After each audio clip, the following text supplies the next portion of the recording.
Hello everyone and welcome to Cineful Gaming. I hope you're all doing well, I hope you're all staying safe, and most of all, I hope you're all fighting out war against the grey. Today's video, we are going to check out some more Adepticon reveals for, this time, Conquest, the Last Argument of Kings by Parabellum Wargames. Now, it should be said, Adepticon, there is so much on display, so much more than just Warhammer, which I think gets most of the limelight. There is a ton of games. Adepticon is this massive convention with so many different game systems there for both tabletop wargaming, board games, and indeed some RPG systems as well. It's absolutely awesome. There's always great stuff coming out at Adepticon.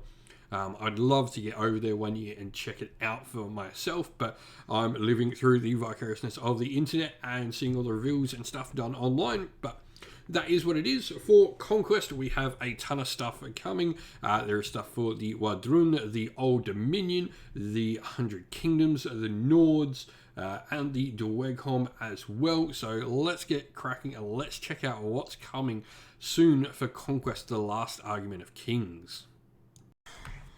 Also, we would like to thank Parabellum for sponsoring the channel with Conquest, the Last Argument of Kings and Conquest First Blood. If you'd like to help the channel, you can do so by supporting us by going and using our affiliate code to get 10% off your orders on the Parabellum eStore.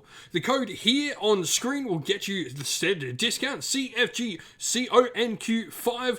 Go and get yourself 10% off and help the channel continue to make more and more Conquest content.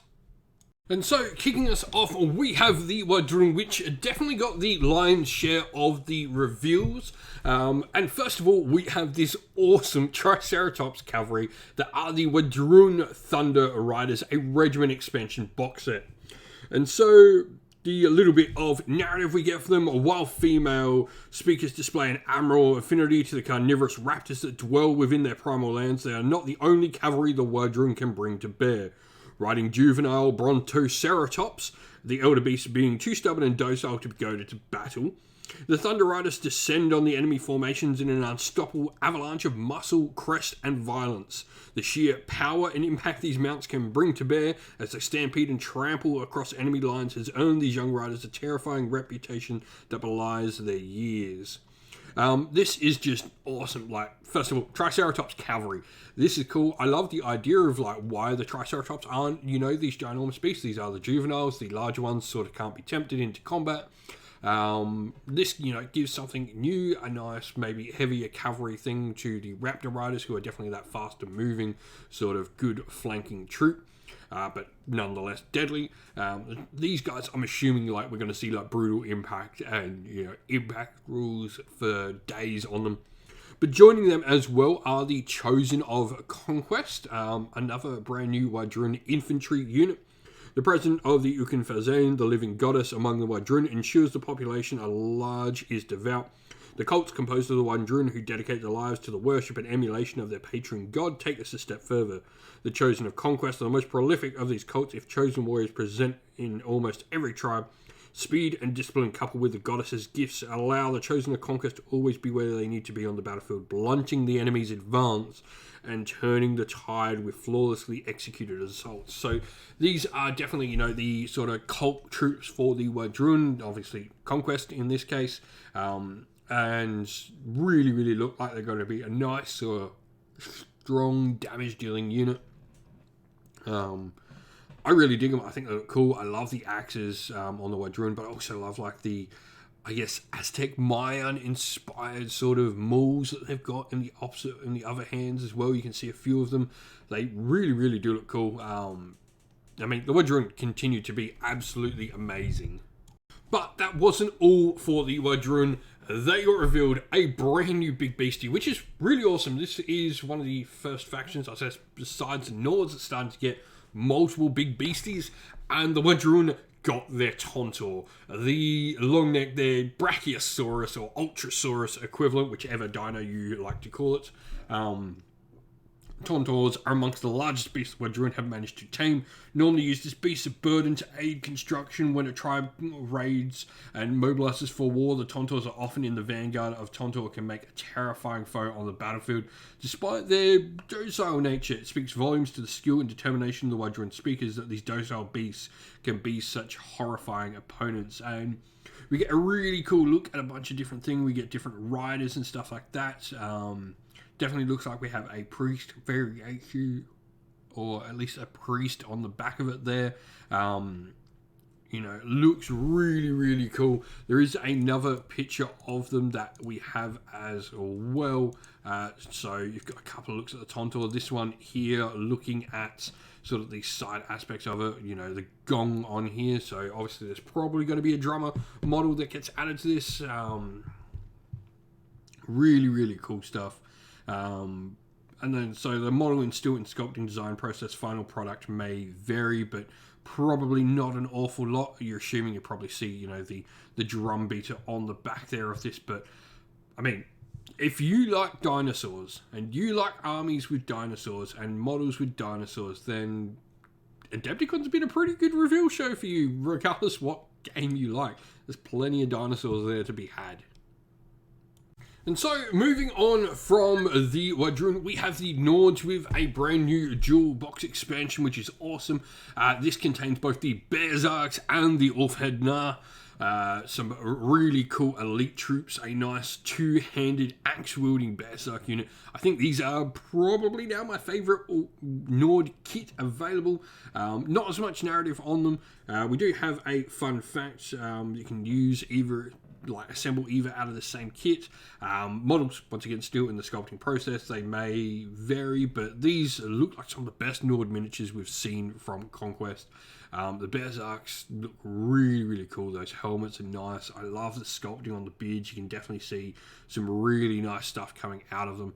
And a cool variety of weapons, you know. The Ulfhednar are dual wielders with daggers and axes. Looking really, really cool.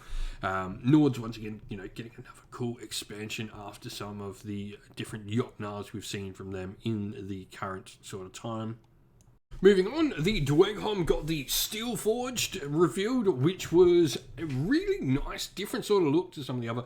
These sort of, you know, lean much more into that Automata sort of style.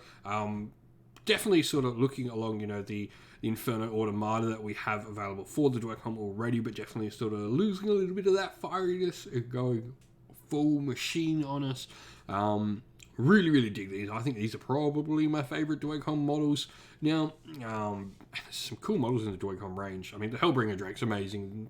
Maybe the second to the Hellbringer Drake. But, you know, Steel Forged, a regiment expansion, nice big brutes available to us. Going to hopefully be a really strong defensive unit and just play into, you know, that Dewaycom defensive line sort of structure.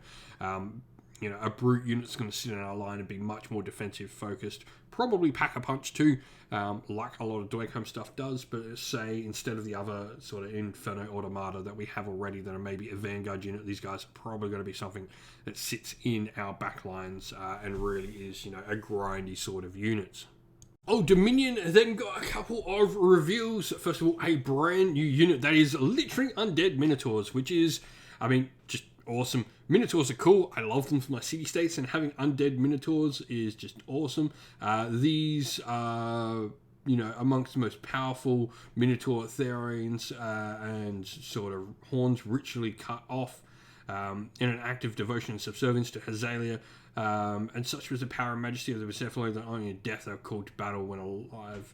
None dared oppose them as well. So, you know, a nice, cool, heavy brute style infantry. Probably something along the lines of Bone Golems, maybe a bit more offensive focused, not as good defensively, but another fun brute unit to bring to the table that's definitely going to add something to the force and add another sort of cool. I love the idea that the Old Dominion is having undead from a variety of different things, but really, really cool.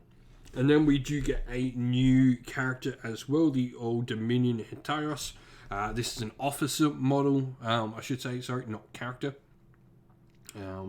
So obviously you can go in your different units of knights, your cataphractoi, be a really nice sort of addition to the units there as well. And another cool model, like I like him. I think he's, you know, a little bit basic, but still another cool model for the Old Dominion.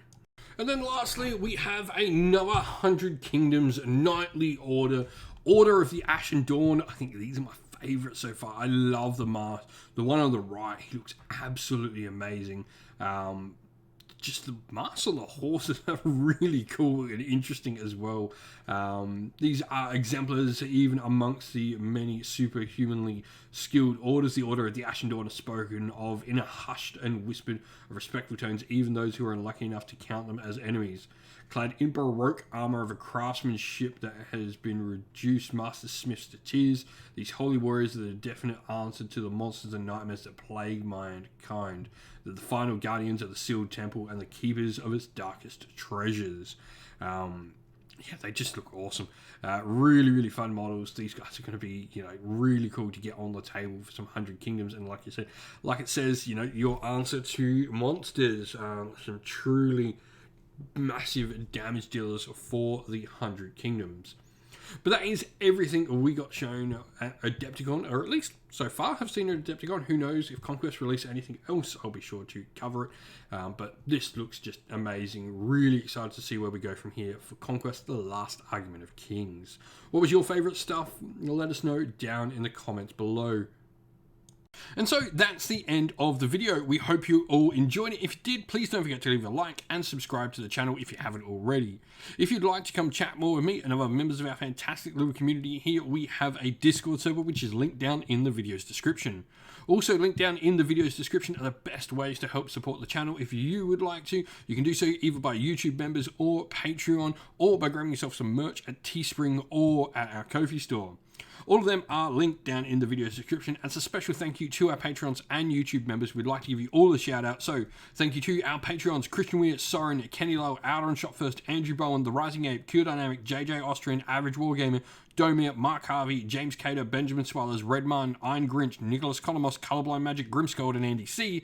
And to our YouTube members: Greenrich Gaming, Ronya, Lock Lorick, The Johnny 84, David Ellsworth, Wolfric Nick, Broken Chef, Ariana Edwards, Revenar, Pink Nico Fire, Robin Mankiller, Monty's Tabletop Terrain, John Castle, Davis Weird, James Tillman, Gargamel 196, and Disco. Lastly, a special thanks first of all to Lady Witchfox Art, who does all the amazing artwork for the channel, everyone who helps come and provide the games for everyone to watch on the channel as well, and indeed all our fantastic mods and members of the community who keep our Discord and comment section a fantastic place for all to be. Thank you all once again, everyone. Stay safe, stay well, and most of all, keep fighting that war against the grey. Ciao for now.